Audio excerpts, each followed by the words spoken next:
Hey guys, welcome back to Shivam classes. अब हम जो क्लास 10th की साइंस के एनसीईआरटी सॉल्यूशन जो देख रहे थे, हर एक क्वेश्चन को बिल्कुल डिटेल में डिस्कस कर रहे थे, उसमें आगे बढ़ते हैं।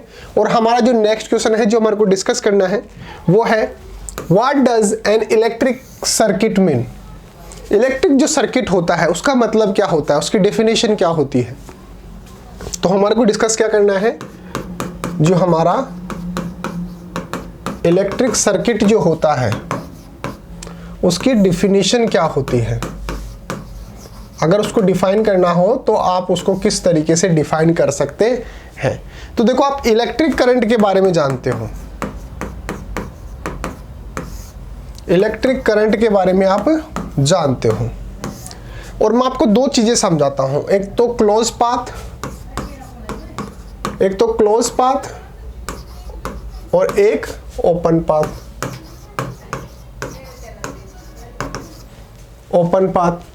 इन दोनों के अंदर क्या डिफरेंस होता है कि मान लो एक कोई यहां पर एक पॉइंट ये है, एक पॉइंट ये है, इस तरीके से ये कनेक्टेड है, कोई वायर है या जो भी इनके अंदर जो एलिमेंट्स होते हैं वो इसके अंदर कनेक्टेड है। अगर यहां से कोई इलेक्ट्रिक करंट स्टार्ट होता है और इस पूरे सर्किट के अंदर पूरा का पूरा जो है वो कनेक्टेड रहता है, यानी कि कहीं पर भी जो है वो ब्रेक डाउन नहीं होता है, तो इसको बोलते हैं क्लोज पाथ। ठीक है। दूसरा हमारे पास क्या कंडीशन हो सकती है, ये वाली तो हमारे पास ये कंडीशन हो गई, लेकिन मैंने क्या किया, यहां पर जो है वो एक ये कनेक्टेड नहीं है, जो वायर्स है ना ये कनेक्टेड नहीं है, तो यहां से अगर कोई करंट स्टार्ट होगी तो यहां पर ब्रेक डाउन हो जाएगी। इसका मतलब ये वापस से घूम के और इस पॉइंट पर नहीं पहुंच सकती है। क्यों? क्योंकि यहां पर इसको क्या मिल गया, ब्रेक डाउन मिल गया। तो इसको बोला जाता है ओपन पाथ। इसका जो पाथ है वो ओपन है। अब मैं ये क्यों समझा रहा हूं, अगर कोई इलेक्ट्रिक करंट जो है किसी सर्किट के अंदर फ्लो हो रहा है और वो कैसा पाथ है, वो क्लोज पाथ है। वो क्लोज पाथ है, यानी कि उसके अंदर जो पूरा जो कंप्लीट सर्किट है वो बिल्कुल क्लोज है। जो करंट है जो वो पूरा का पूरा उसके अंदर क्या हो रहा है, फ्लो हो रहा है। तो ऐसा जो सर्किट होता है जो क्लोज पाथ होता है और उसके अंदर इलेक्ट्रिक करंट जो है वो पूरे सर्किट के अंदर फ्लो हो सकती है, तो ऐसा जो सर्किट होता है उसी को बोला जाता है इलेक्ट्रिक सर्किट।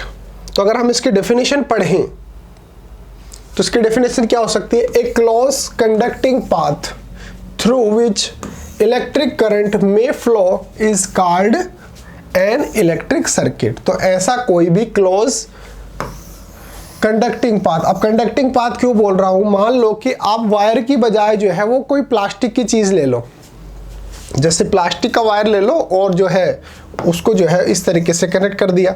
तो अब इसके अंदर ऐसा थोड़ी है कि यहाँ पे कोई बल्ब लगा हुआ था तो वो बल्ब जो है वो जल गया, वो तो नहीं जलेगा। क्यों? क्योंकि इसके अंदर आपने जो वायर यूज किया है वो तो प्लास्टिक का है और वो प्लास्टिक जो है वो इलेक्ट्रिक करंट को जो है फ्लो नहीं करवाती है। तो ये हम जो पाथ की बात कर रहे हैं, इसके अंदर हम अगर वायर यूज कर रहे हैं तो ये वायर जो है वो कंडक्टिंग होना चाहिए, यानी कि इलेक्ट्रिक करंट को जो है एक पॉइंट से दूसरे पॉइंट का पहुंचाना चाहिए। अगर ये पहुंचा ही नहीं पाएगा तो ये क्लोज पाथ है या नहीं है, उससे क्या फर्क पड़ेगा अपने को। तो यहां पर जो क्लोज पाथ है वो कैसा होना चाहिए, कंडक्टिंग होना चाहिए, यानी कि हम जो वायर यूज कर रहे हैं वो कैसा होना चाहिए, कंडक्टिंग होना चाहिए, उनके अंदर इलेक्ट्रिक करंट जो है वो फ्लो होनी चाहिए। तो a close conducting path through which electric current may flow is called electric circuit.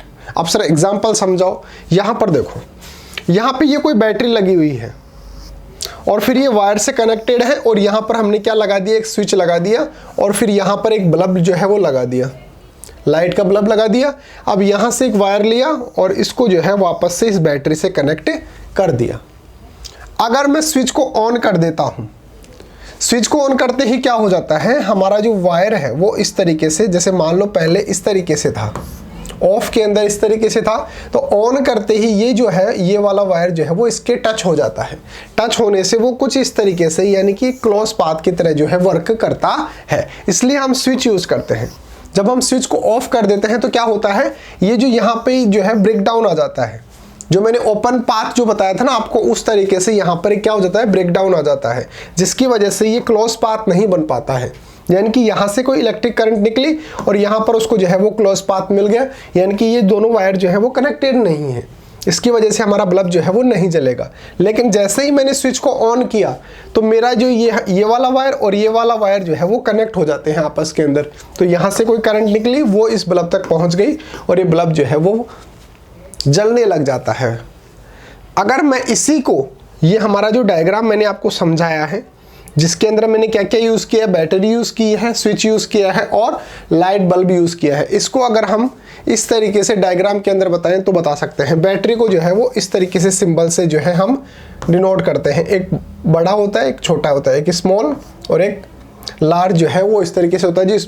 जो लार्ज वाला होता है वो पॉजिटिव होता है टर्मिनल बैटरी का, और जो छोटे वाला होता है उसको बोला जाता है नेगेटिव टर्मिनल ऑफ बैटरी। ये होता है स्विच का सिंबल होता है। अगर ये स्विच जो है ऑन है तो इसका मतलब ये वाला जो इस तरीके से हमने दिखा रखा है इसको हम इस तरीके से दिखा देंगे और दोनों तरफ डॉट बना देंगे कि भाई हमारा जो स्विच जो है वो ऑन है। और अगर ये ऑफ है तो ये इस तरीके से हम दिखाएंगे। अगर ये ऑफ है तो हम इसको, ये तो इस तरीके से और ये इस तरीके से, तो यहाँ पर देख सकते हो यहाँ पे क्या अपने को ओपन पाथ मिल रहा है, यानी कि इनका जो पाथ है वो कंप्लीट नहीं हो पा रहा है, इसकी वजह से ये लाइट बल्ब हो गया। तो हमारा लाइट बल्ब जो है वो जल नहीं पाएगा अगर ये स्विच जो है वो ऑफ रह जाता है। तो अगर हमारे को इलेक्ट्रिक करंट जो है वो पाथ के अंदर फ्लो करवानी है तो हमारा पाथ कैसा होना चाहिए, क्लोज पाथ होना चाहिए। और कैसा, कंडक्टिंग पाथ होना चाहिए। उसके अंदर अगर इलेक्ट्रिक करंट जो है फ्लो हो रही है तो ऐसे पाथ को बोला जाता है इलेक्ट्रिक सर्किट। तो इलेक्ट्रिक सर्किट क्या होता है, दोबारा से एक बार सुन लीजिए। A close conducting path through electric current may flow is called electric circuit. अब यहां पे ये भी ध्यान देने वाली बात है में, यानी कि उसके अंदर इलेक्ट्रिक करंट फ्लो हो सकती है। हो क्यों सकती है कि भाई जैसे मान लो मेरे पास जो है ये कंप्लीट पाथ है, अब इसका मतलब ये थोड़ी है कि भाई मैं इसके अंदर इलेक्ट्रिक करंट फ्लो ही करूं। अगर मेरे को आवश्यकता है तो मैं फ्लो कर दूंगा, अगर मेरे को नीड नहीं है तो मैं इसको फ्लो नहीं करूंगा। तो इसके ऐसा पाथ होना चाहिए जिसके अंदर अगर हम चाहें तो इलेक्ट्रिक करंट जो है वो फ्लो हो सके। तो इसी को बोला जाता है इलेक्ट्रिक सर्किट। तो उम्मीद है आपको समझ में आया होगा। एक आपके लिए स्पेशल अनाउंसमेंट है कि अगर आपको अपनी क्लास का कंप्लीट स्टडी मटेरियल चाहिए, जैसे notes, videos, model paper, NCERT solutions, MCQ test, previous year के पेपर, ये सब कुछ चाहिए और वो भी बिल्कुल फ्री के अंदर, तो अभी प्ले स्टोर पे जाइए और शिव ओम क्लासेस नाम से हमारी जो ऐप है वो ऐप आप डाउनलोड कर लीजिए। इस ऐप के अंदर आपको सब कुछ फ्री के अंदर मिल जाएगा। एक काम और करो, मेरा व्हाट्सअप नंबर जो है वो भी आप नोट डाउन कर लो। अगर किसी भी सब्जेक्ट के अंदर कोई भी डाउट आता है या नोट्स वगैरह चाहिए हो तो आप मेरे को व्हाट्सएप पे मैसेज कर लेना 8696608541। ये मेरा व्हाट्सएप नंबर है, आप मेरे को व्हाट्सएप पे भी मैसेज कर सकते हैं। अगर वीडियो अच्छा लगा है, समझ में आया है तो वीडियो को लाइक कर देना, वीडियो को शेयर कर देना और चैनल को सब्सक्राइब कर देना। मिलते हैं अगले टॉपिक के साथ। Thank you so much.